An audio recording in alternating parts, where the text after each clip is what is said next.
मन मंदिरा गजर भक्तीचा।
कोळी कन्या पुत्र होती देवाची कोळी कन्या पुत्र होती देवाची धन्यवाद पेता धन्यवाद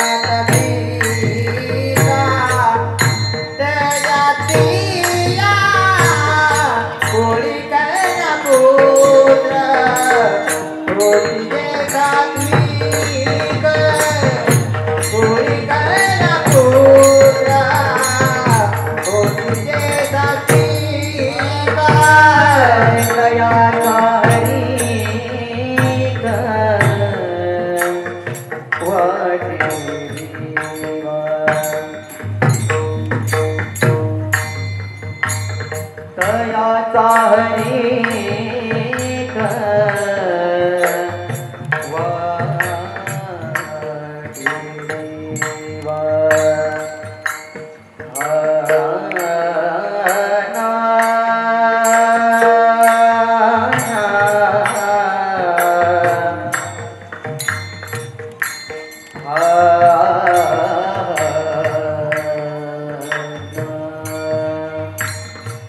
तयाचा हरिख वाटे देवा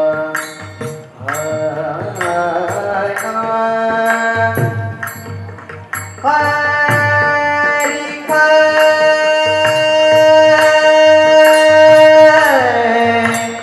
तयाचा हरिख वाटे देवा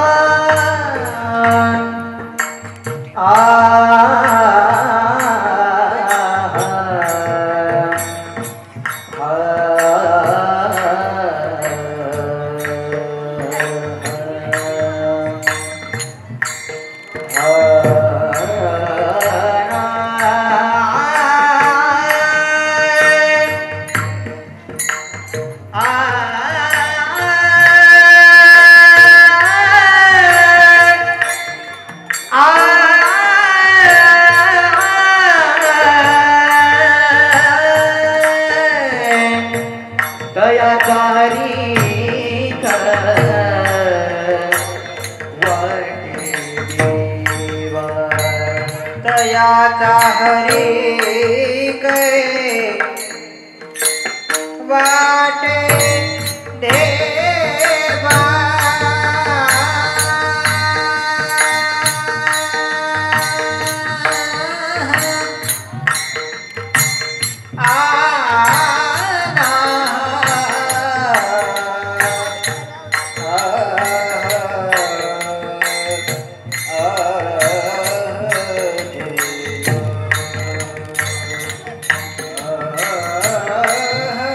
तयाचा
कीर्ती श्रवण अखंड चिंतन विठोबाचे कुळी कन्या पुत्र होती रे सात्विक तयाचा हरिक वाटे देवा तुका म्हणे मजा गडत्यांची सेवा परी माझ्या दैवा पार नाही कुळी कन्या पुत्र होती जे सात्विक तयाचा हरिक वाटे देवा विठ्ठल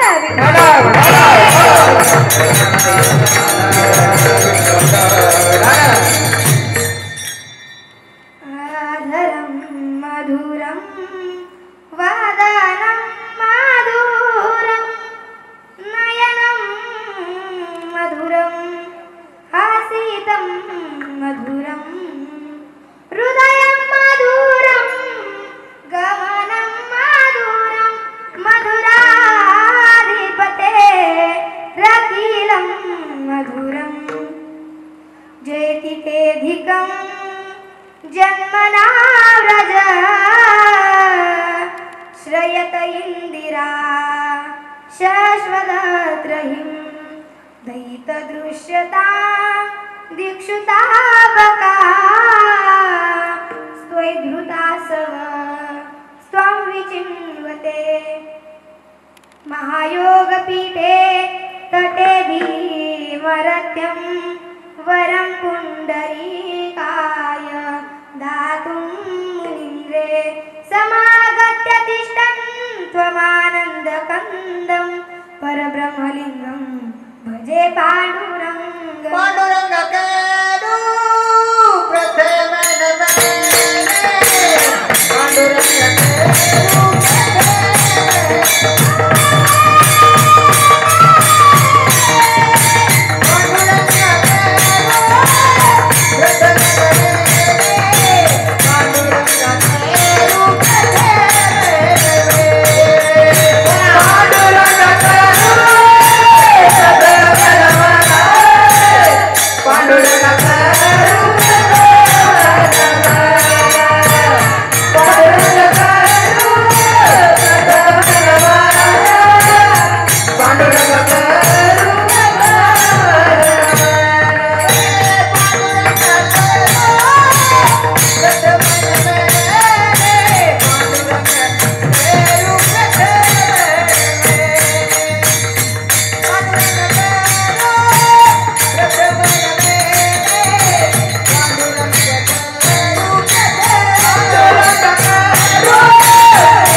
त्यांच्या कृपादाने कथेचा विस्तारू बाबाजी सद्गुरु दास तुका कलावज्ञ जीव धरार्थावतारम कलांकांत तेजो धिकामो दिवक्रम कलानीशवादा पनोदार दक्षम समाधिस्थमूर्तिं भजे ज्ञानदेवं जय नमो ज्ञानेश्वरा ओम नमो ज्ञानेश्वरा ओम नमो ज्ञानेश्वरा ओम नमो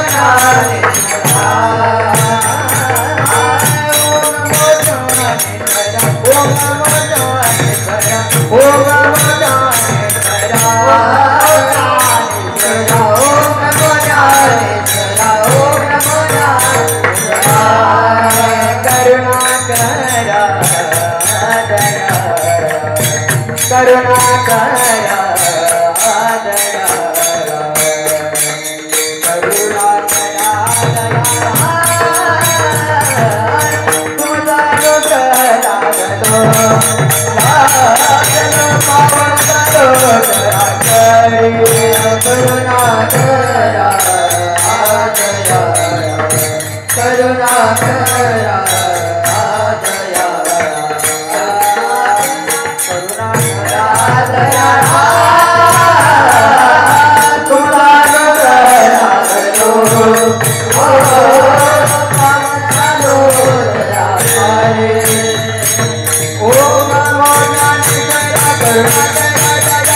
जयांची केली स्मरण होय सकळ विद्येचे अधिकरण तेची बंधू श्री चरण श्री गुरूंचे ते नमस्कार मी आता मस्तक हे पायावरी मस्तक हे पायावरी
आकुलिया हिता जो असे जागता धन्य माता पिता तयाचिया कुळी कन्या पुत्र होती जे सात्विक तयाचा हरिक वाटे देवा विठ्ठल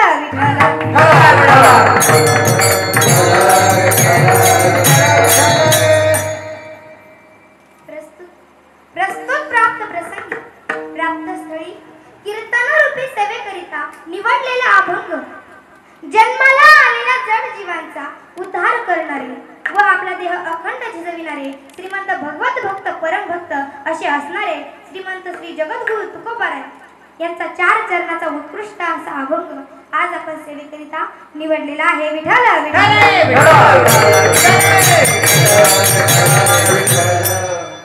अभंगावर चिंतन करणे अगोदर अल्पसा हा परिहार देणं गरजेचं आहे तो म्हणजे असा आहे कि म्हणतात ना समय से पहले और तकदीर से ज्यादा किसी को कुछ भी नहीं मिलता time and time waste for none याचा अर्थ असा आहे की वेळ आणि संधी कुणासाठीच थांबू शकत नाही म्हणून आजची ही महत्त्वाची वेळ माझ्या हातून घडत आहे, ज्यांच्यामुळे मला प्राप्त झाली असे असणारे हरिभक्त परायण ऋषिकेश महाराज निजवे व सर्व गायनाचार्य मंडळी, मृदुंगाचार्य ऋषिकेश महाराज निजवे यांचे मनापासून आभार मानते व चापडगाव येथील साईनाथगड संस्थान चापडगाव या ट्रस्टचे अध्यक्ष हरिभक्त परायण महेशजी महाराज मडके यांचेही मी आभारी आहे. विठ्ठल विठ्ठल.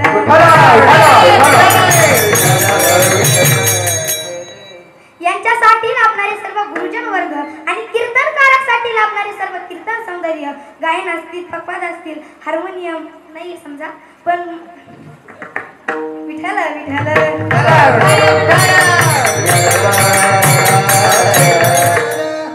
अभंगाचा सरळ सरळ अर्थ असा आहे की जो स्वतःचं हित करण्यासाठी जागा आहे त्याचे माता पिता धन्य आहे. आणि ज्या धन्य माता पिताच्या पोटी जे सात्विक पुत्र किंवा कन्या म्हणून जन्माला येतात याचा हर्ष आनंद देवाला वाटतो. याचं कारण असं आहे, देवाला का वाटतो तर ते सतत भगवंताचं नामचिंतन करतात, नामस्मरण करतात, यामुळे त्याचा हर्ष आनंद देवाला वाटतो. आणि अशांची सेवा जर माझ्या वाट्याला येत असेल तर मी माझे भाग्य परकोटीचे समजेल असं जगद्गुरु तुकोबाराय या अभंगात सांगतात. विठ्ठल विठ्ठल.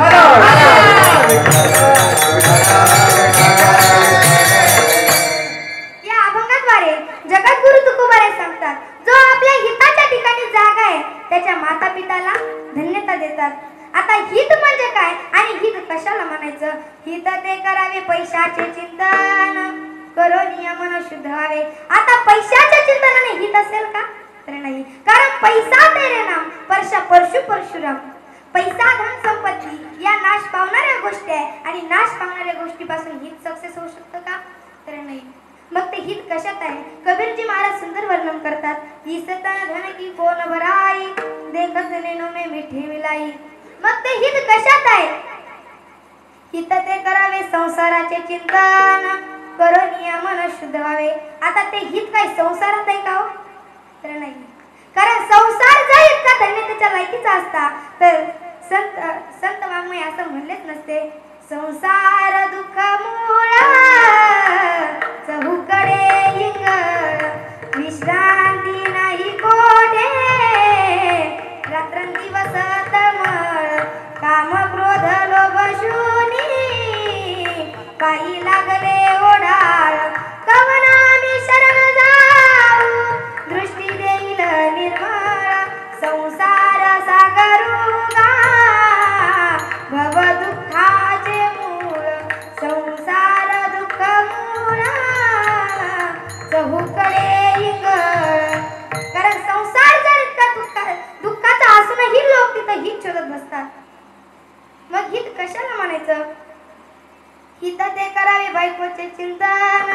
आता पैशाच्या चिंतनाने हित नाही, संसाराच्या चिंतनाने हित नाही, ते बायकोच्या चिंतनाने असेल का? तर नाही, कारण बायकोच्या चिंतनाने आपल्या माता पित्याला धन्यता मिळेल का? तर नाही, उलट त्यांची फजिती होईल. एका व्यक्तीचं उदाहरण सांगून देईल. एक राजा होता, त्याने आपल्या प्रजेला सभेमध्ये बोलावलं, प्रश्न मांडला.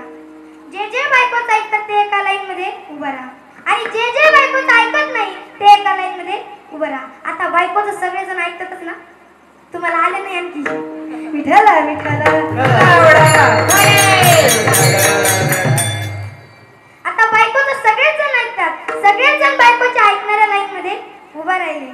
त्यातला असाच एक दीड शहाणा होता की तो बायकोच्या न ऐकणाऱ्या लाईन मध्ये उभा राहिला.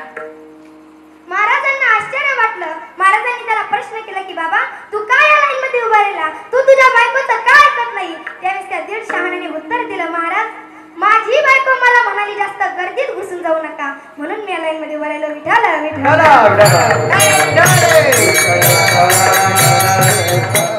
आता याने काही नाही ऐकल्याचा बाप केला का हो? तर नाही.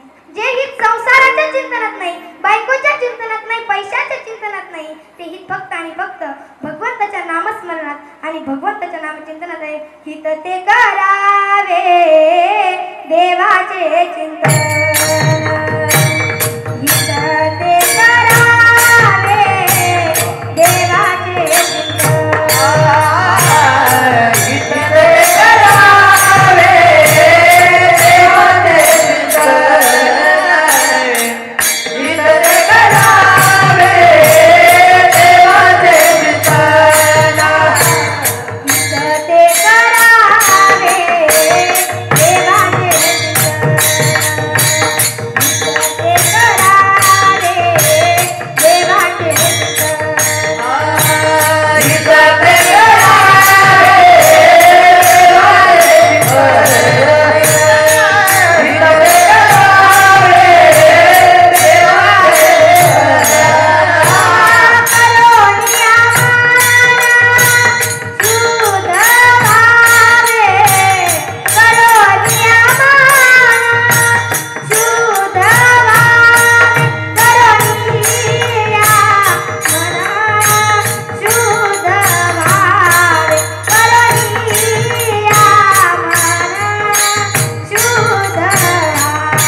हिताचे चिंतन करो नियमन शुद्ध व्हावे. मग ते हित कशात आहे तर ते फक्त आणि फक्त भगवंताच्या नामचिंतनात आणि भगवंताच्या नामस्मरणातच आहे. विठ्ठल विठ्ठल.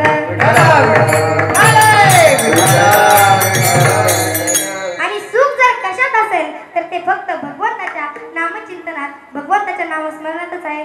जो सुख पावे राम भजन में ओ सुख नाही आमिरी में. मन लागो रे मन लागो मन लागो रे मन लागो रे.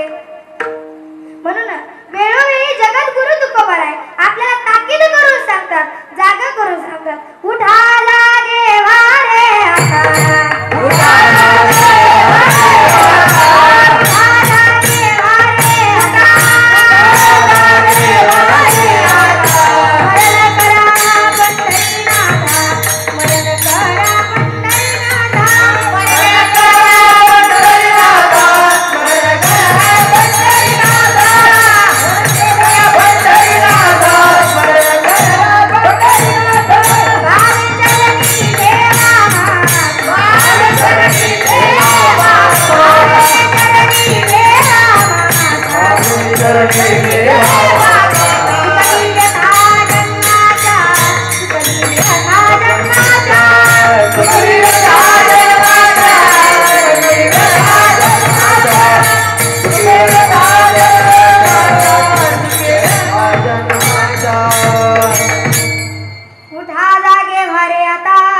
मरण करा पंढरीनाथा.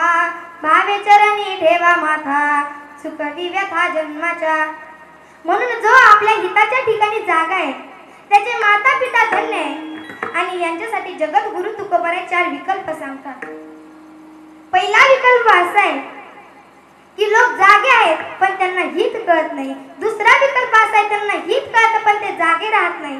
तिसरा विकल्प असा आहे त्यांना हितही कळत नाही आणि ते जागेही राहत नाही. आणि चौथा विकल्प असा आहे त्यांना हितही कळतं आणि ते जागेही राहतात. विठ्ठल विठ्ठल.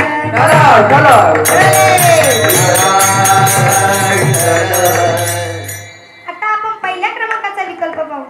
लोक जागे आहेत पण हित कळत नाही. आता याच्यावर जर एक दृष्टांत सांगायचा झाला तर सांगून जाईल. असंच एकदा एका घराला आग लागली. घर ढणढण पेटू लागलं. बाप मुलगा पाहतोय. बापाने मुलाला प्रश्न केला, मुलांना बाहेर या. मुलं बाहेर आली आणि म्हणाले काय बाबा. त्यावेळेस तो म्हणाला हे टिकाऊ घे. मुलं आश्चर्यचकित झाले आणि म्हणाले बाबा आपल्या घराला आग लागली, घर ढणढण पेटू राहिलंय आणि तुम्ही म्हणताय टिकाऊ घे. त्यावेळेस तो म्हणाला मला कळतंय उगाच केस पांढरे झाले नाही. इतक्या लांबून पाणी आणस्तवर आपण आपल्या अंगणात विहीर खोदू म्हणे पाणी लागल. आता हे जरा हास्यपद आहे. म्हणून लोक जागे आहेत पण हित कळत नाही. विठ्ठल विठ्ठल. दुसऱ्या क्रमांकाचा विकल्प असा आहे हित कळत पण जागे राहत नाही. आता उदाहरणार्थ कीर्तनातच सांगायचं झालं तर सांगा. आता कीर्तनातच ऐकण्यासारखं हित आहे, सांगण्यासारखं हित आहे पण इथं कोणी जाग राहतं का तर नाही. इथं मस्त झोप लागते. घरी 50 लाखाची गाडी असते त्या गाडीवर झोप लागत नाही पण इथं झोप लागते. एकतर बळबळच दुसऱ्याच्या आग्रहाने यायचं आणि इथं आल्याच्या नंतर झोपा काढायच्या. विठ्ठल विठ्ठल. झोपले का काय नाही ना. विठ्ठल विठ्ठल.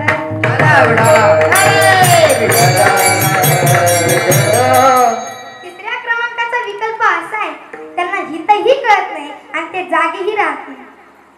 ते आपल्यासारख्या लोकांना ताकीद करून सांगतात पाप म्हणजे भलताप, पुण्य म्हणजे धमकी. हे तर बुवा लोकांचं सांगण्याचा धंदाच आहे. मस्त जोपर्यंत जीवन आहे तोपर्यंत खायचं प्यायचं मजा करायची.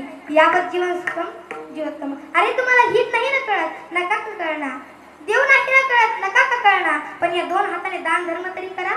पण लोक फार विचित्र. त्यांना हितही कळत नाही ते जागेही राहत नाही आणि दान धर्म सुद्धा करत नाही. त्यात महाराज लोक तर भरपूर आहेत. मी तुमच्याविषयी नाही म्हणत आहे. विठ्ठल विठ्ठल. असाच आमच्या इकडे एक महाराज होता. घरी सर्व काही होतं, गाडी बंगला सर्व काही होतं पण त्याचं लग्नच झालेलं नव्हतं. गावातील 2-3 लोक जाऊन त्याला म्हणाले बाबा महाराज तुम्ही लग्न का करत नाही. तुमच्या घरी गाडी आहे, बंगला आहे, सर्व काही तुम्हाला कोणी पोरगी दे, तुम्ही लग्न का करत नाही. त्यावेळेस तो म्हणतो मला जर बायको अशी उधळपट्टीची मिळाली तर मी काय करू. आता महाराज आता ते गावातले जे 2-3 लोक गेले होते ते आश्चर्यचकित झाले आणि म्हणाले नेमकं तुम्हाला बायको पाहिजे कशी? तो म्हणाला एकदम चिकट. तो म्हणाला आहे आमच्याकडे मुलगी, पण ती तर फारच चिकट आहे. तो महाराज म्हणाला ती किती हुशार आहे त्याचं एखादं उदाहरण तरी सांगा. त्यावेळेस ते एक आजोबा होते, ते त्यांना म्हणाले तुम्ही सर्दी झाल्याच्या नंतर काय घेता? तुम्ही काय घेता? तो म्हणाला गोळी वगैरे घेतो. तुम्ही काय घेता? गोळ्याच घेता ना. ते म्हणाला ती मुलगी इतकी चिकट आहे, इतकी चिकट आहे, सर्दी झाल्याच्या नंतर शेंबूड सुद्धा घेऊन घेते. विठ्ठल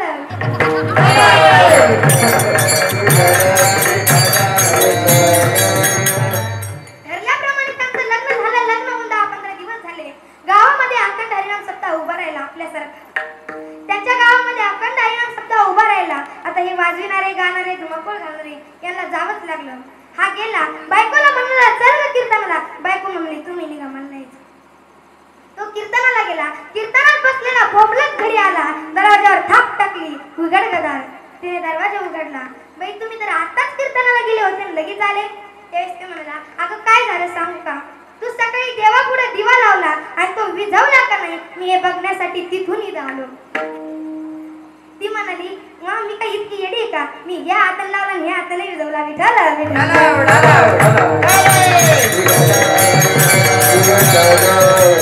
त्यावेळेस ती म्हणाली तुम्ही दिवा विझवला का नाही हे बघण्यासाठी सप्ताहातले इथं उठून आले. आपल्या लग्नामध्ये माझ्या बापाने तुम्हाला किती सुंदर बूट दिलता. तो तिथून इथपर्यंत दिवस तर किती झिजला असेल. तो म्हणाला मी काय इतका येडा आहे का? हे बघ बगलातच घेऊन आलोय विठ्ठल.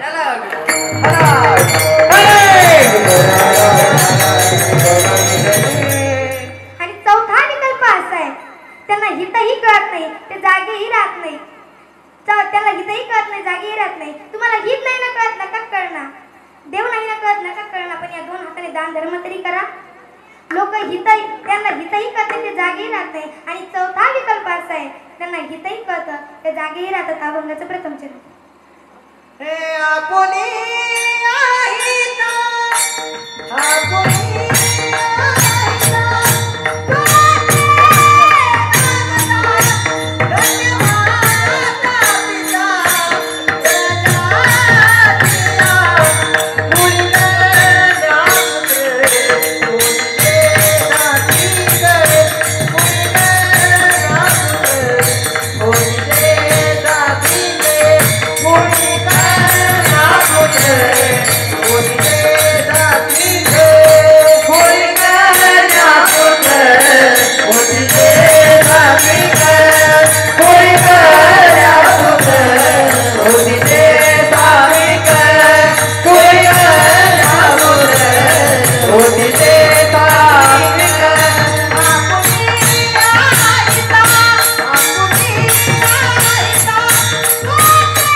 प्रत्येक माणसाला वाटतं की श्रीमंत असावं, प्रत्येक माणसाला वाटतं की पुण्यवान असावं, प्रत्येक माणसाला वाटतं की भांडण तटे वगैरे टाळावे किंवा किंवा करू नये. प्रत्येक माणसाला वाटतं की निर्भय राहावं, पण या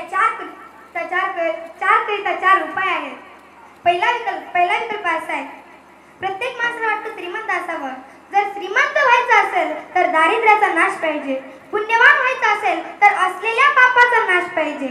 भांडण तटे वगैरे टाळायचे असतील तर वाजविण्यापेक्षा बडबड करणे बंद.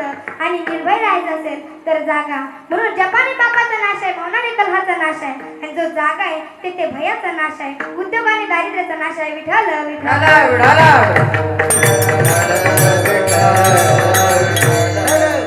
म्हणून जोपर्यंत शरीर रूपी घर चांगलं आहे, इंद्रियात ताकद आहे, आयुष्य शिल्लक आहे, म्हातारपण लांब आहे, तोपर्यंत जो आपल्या हिताच्या ठिकाणी जागा आहे त्याचे माता पिता सुद्धा धन्य आहे. धन्य माता पिता कयाची या. आता आपण जर थोडासा विचार केला तर आपल्या लक्षात आले असेल, या ठिकाणी जगद्गुरु तुकोबारायांनी पहिला क्रमांक मातेला व दुसरा क्रमांक पित्याला दिलाय. असं का? कारण संतांचं वाङ्मय हे शास्त्राच्या आधारे असल्याने अगोदर मातृदेवो भव नंतर पितृदेवो भव. म्हणून अगोदर माता व नंतर पिता. विठ्ठल विठ्ठल.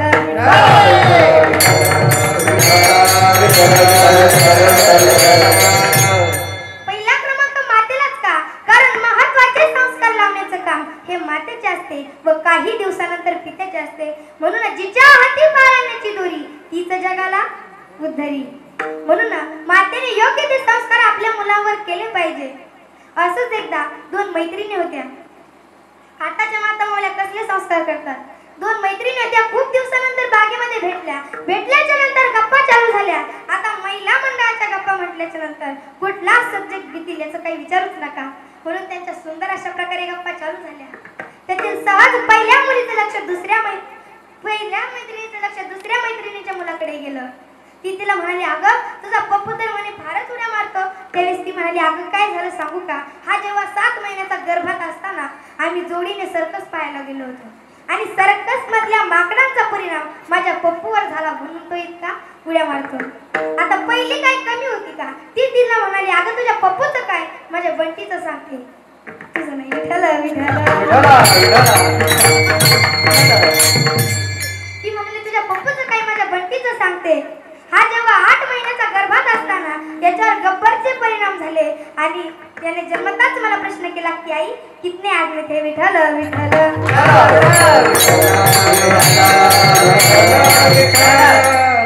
लहान मुलांवर संस्कार कसे केले पाहिजे तर ते हाणून मारून ताणून होत नाही, तर ते आपल्या बोलण्यातून, चालण्यातून, वागण्यातून सहज रुजले पाहिजे, तर ते लहान मुलांच्या बुद्धीवर खोलवर रुजले जातात.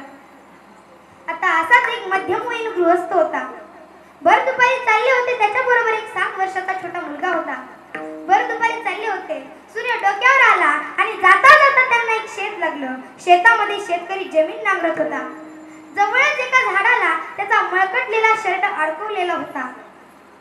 भर दुपार झाली. तो शर्ट पाहून त्या छोट्या मुलाच्या मनामध्ये काहीतरी सुरू झालं व तो त्याला म्हणाला, पप्पा आपण जर या शर्टच्या खिशामध्ये 2 मातीचे दगड ठेवले तर फार मजा येईल. त्यावेळेस त्याचे वडील म्हणाले, हो बाळा खूप मजा येईल, पण जर याच ऐवजी आपण जर 2 चांदीचे नाणे ठेवले तर फार मजा येईल. मुलगा म्हणाला, नाही पप्पा दगडाने जास्त मजा येईल. वडील म्हणाले, नाही बाळा बघ तर तू किती मजा येते. मुलगा नाराजीने तयार झाला. तेव्हा म्हणाला, हो बाबा आपण शर्टच्या खिशामध्ये चांदीचे नाणे ठेवू. आणि चांदीचे नाणे ठेवले आणि झाडामागे लपून बसले. भर दुपार झाली, सूर्य डोक्यावर आला आणि शेतकऱ्याने बैल सोडले. आणि बैल सोडले, त्यांना खायला वगैरे टाकलं. बांधावर पुटपुटत बोलत बसू लागला.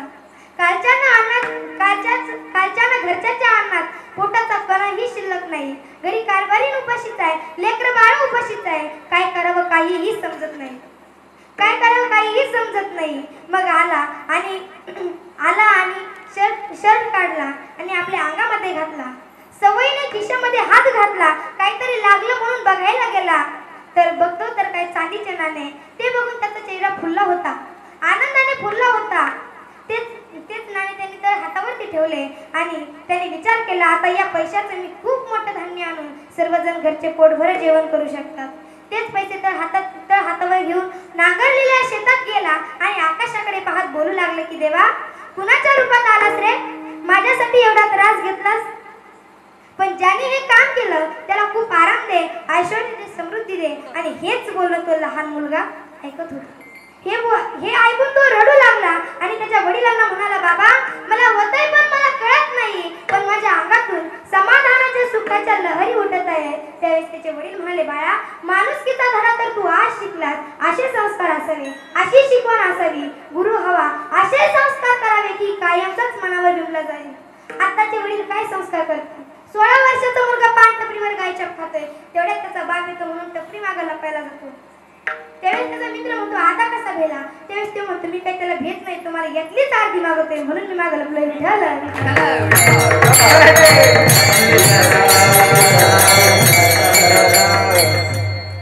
मग संस्कार कसे करावे? तर ते गर्भात असतानाच. जसं कयाशू मातेने भक्त प्रल्हाद गर्भात असताना त्यांच्यावर नामस्मरणाचे संस्कार केले, तेव्हा भक्त प्रल्हाद निर्माण झाला. ज्यावेळेस जिजामातेने शिवरायावर योग्य ते संस्कार केले, म्हणून तर आज आपलं कीर्तन प्रवचन चालू आहे, म्हणून तर आज आपल्याला स्वराज्य बघायला मिळतंय. म्हणून ज्या जिजामातेने आपल्याला नाहीतर नुसतं 70 भाई 70 भाई निलोमे असंच म्हणत बसावं लागलं असतं. विठ्ठल विठ्ठल.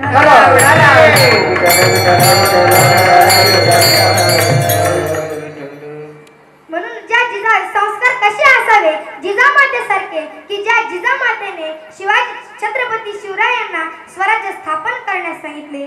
म्हणून मुद्रा माझा त्या माझी जाऊला, अरे मुद्रा माझा त्या माझी जाऊला, जिने घडविले त्या शूर शिवाला. मुद्रा माझा त्या माझी जाऊला, जिने घडविले त्या शूर शिवाला. साक्षात होती आई भवानी, तिच्या पोटी जन्म घेतला शिवांनी. मराठी मातेने केला गनिमी कावा, तो एकच होता माझ्या जिजाऊचा छावा, माझ्या जिजाऊचा छावा.